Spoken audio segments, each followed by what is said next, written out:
estilo de vida saudável. Se a gente jogar na internet o que é estilo de vida saudável, seria a adoção de práticas que geram saúde. Estamos de volta com a doutora Maria Fernanda, cardiologista e nutrologista. E a gente vai continuar agora que ela vai falar para a gente sobre estilo de vida saudável e longevidade. Essa pergunta é maravilhosa e eu vou rebater essa pergunta com uma outra pergunta para você. O que você considera como sendo estilo de vida saudável? Hoje, aprendi com a doutora Maria Fernanda que estilo de vida saudável é uma alimentação correta, alimentação de verdade, fazer atividade física e ter uma boa qualidade de sono. Essa tríade, para mim, foi fundamental e eu aprendi exatamente na consulta. E eu tenho um cardápio, gente, na consulta com ela é muito fofo.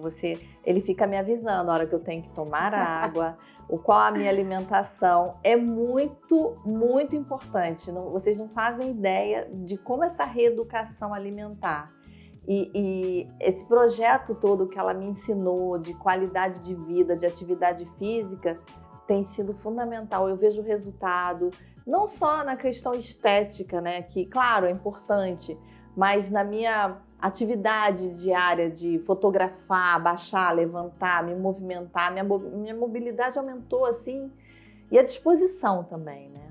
Bom, vou trazer para vocês, só para a gente organizar um pouquinho a informação, 3 conceitos importantes, né?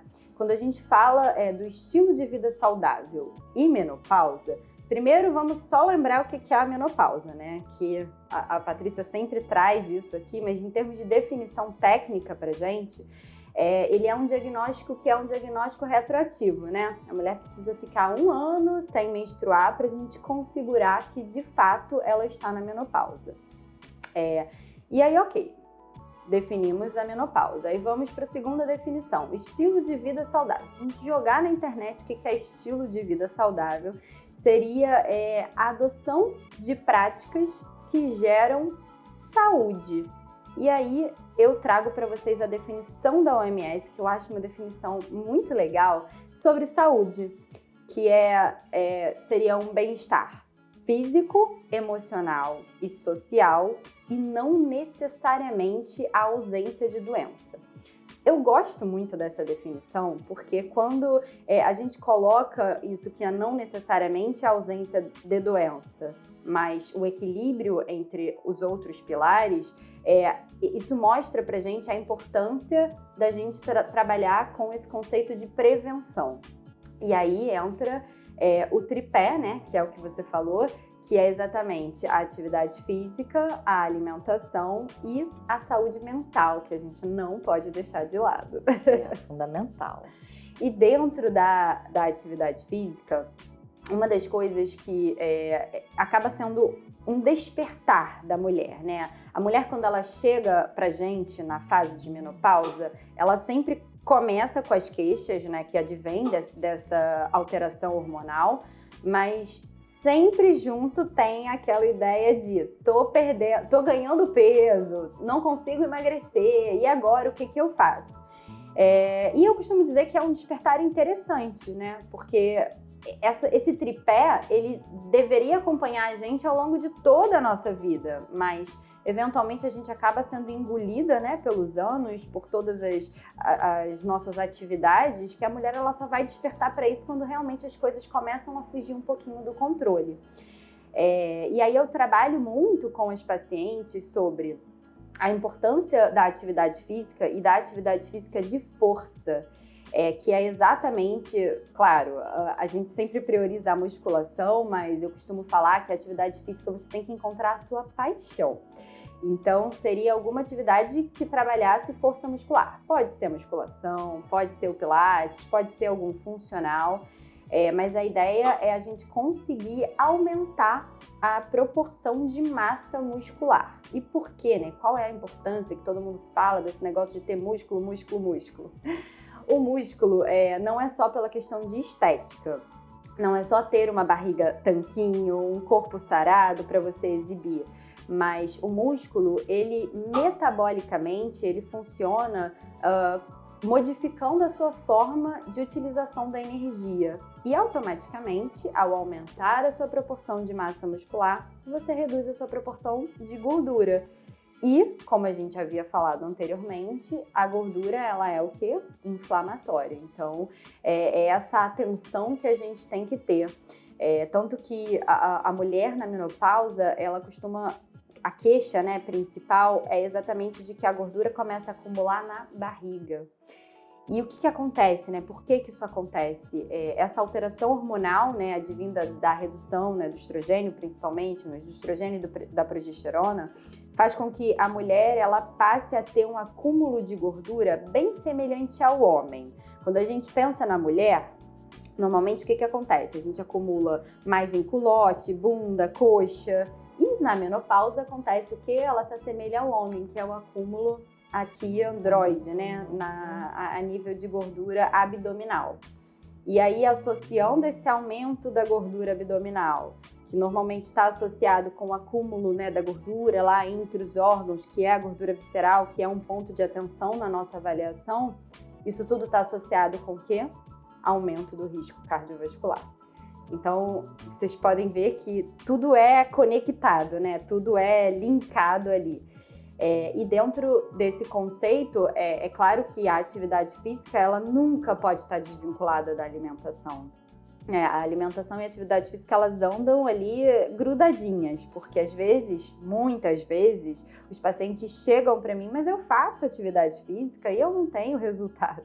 E aí, quando a gente vai avaliar, a gente percebe que existem muitos ajustes a serem feitos do ponto de vista de alimentação. Da redução, né, do consumo de alimentos ultraprocessados, da redução do consumo principalmente dos carboidratos, do controle da ingestão de álcool. Então, são outros fatores que a gente também, claro, acaba abordando dentro da consulta de nutrologia.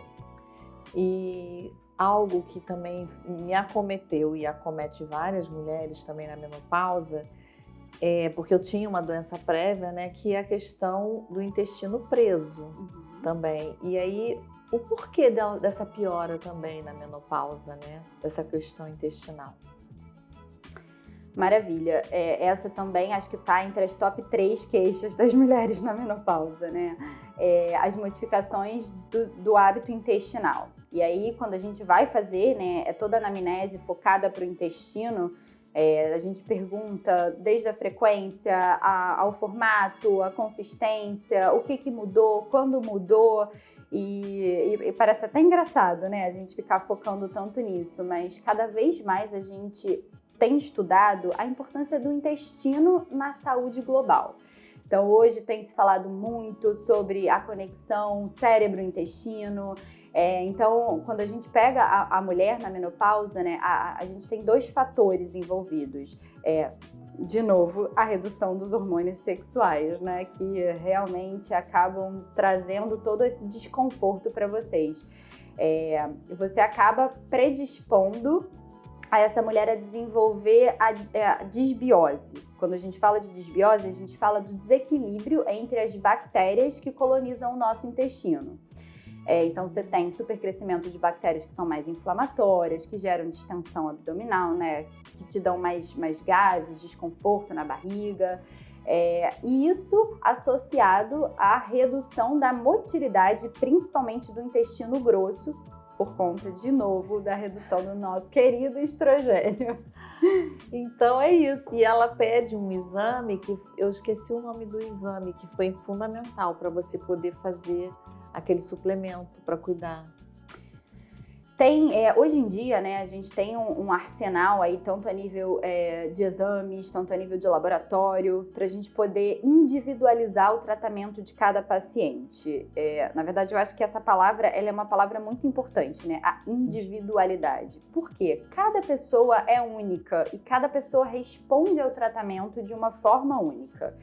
E o exame que a gente está falando aqui especificamente foi porque a gente vinha tentando algumas estratégias, né, para essa melhora da parte intestinal, mas eventualmente até pela utilização de alguns suplementos, de alguns medicamentos, a gente também tem uma piora desse quadro.